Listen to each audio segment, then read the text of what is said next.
கேள்வி பார்த்தீங்க அப்படின்னா சார், என் சொந்த ஊரில் 1.5 கோடி மதிப்புள்ள பாரம்பரிய பூர்வீக வீடு இருக்கிறது.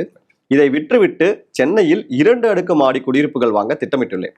இப்படி நான் செய்யும்போது நீண்ட கால மூலதன ஆதாயத்துக்கு எப்படி வருமான வரி கட்ட வேண்டியிருக்கும்? கலையரசி ஆறுமுகநேரிலிருந்து கேட்டிருக்காங்க. இப்போ கலையரசி மேடம் கேட்ட கேள்விக்கு பதில் என்னன்னா, இப்போ அவங்களோட பூர்வீக சொத்தை வித்துட்டு இங்க வாங்குறாங்க அப்படிங்கிற மாதிரி சொல்றாங்க. இதுல 2 விஷயம் இருக்கு. ஒன்னு, ப்ராப்பர்ட்டியை ஆல்ரெடி கன்ஸ்ட்ரக்ட் பண்ண ப்ராப்பர்ட்டியை வாங்குறாங்க அப்படின்னா வித்ததுலேருந்து 2 இயர்ஸ்க்குள்ள அவங்க வாங்கிட்டாங்கன்னா அவங்களுக்கு கேபிட்டல் கெயின் டேக்ஸ் பே பண்ண வேண்டாம். சப்போஸ் அவங்க இதுக்கப்புறம் தான் கன்ஸ்ட்ரக்ட் பண்ண போறாங்க, லேண்ட் வாங்கி கன்ஸ்ட்ரக்ட் பண்ண போறாங்கன்னா 3 இயர்ஸ் வரைக்கும் டைம் இருக்கு. ஓகே, ஸோ அதுக்குள்ள அவங்க பண்ணிட்டாங்கன்னா போதும் கார்த்திக்.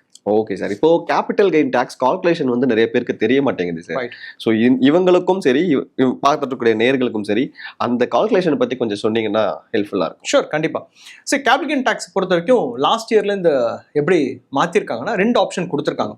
ஒன்னு, இண்டெக்ஸேஷன் பெனிஃபிட்டை அப்ளை பண்ணிட்டு 20% அப்ளை பண்ணிட்டு நீங்க எடுத்துக்கலாம். அப்படி இல்லைன்னா எந்த விற்கிறீங்களோ அந்த கெயின்ஸ்க்கு 12.5% நீங்க அப்ளிகபிள்ங்கிற மாதிரி எடுத்திருக்காங்க.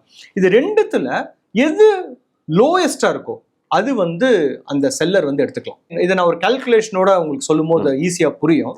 இன்ஹெரிட்டட் ப்ராப்பர்ட்டி பத்தி கேட்டிருக்காங்க, பாரம்பரிய சொத்தை பத்தி கேட்டிருக்காங்க, அதை பத்தியே சொல்றேன். ஃபாதர் ஒரு 50 lakhsக்கு ப்ராப்பர்ட்டி வாங்கியிருக்காரு. அண்ட் அவங்க சன்னுக்கு Jan 2022ல எக்ஸிக்யூட் பண்ணியிருக்காரு. அண்ட் சன் ஜூலை 2024ல வித்துறாரு. ஒரு 2 கோடி ரூபாய்க்கு வித்துறாரு. இப்ப கால்குலேஷன் எப்படி நடக்கும்னா 2010ல காஸ்ட் இன்ஃப்ளேஷன் இண்டெக்ஸ் பார்த்தீங்கன்னா 167 அதோட நம்பர்.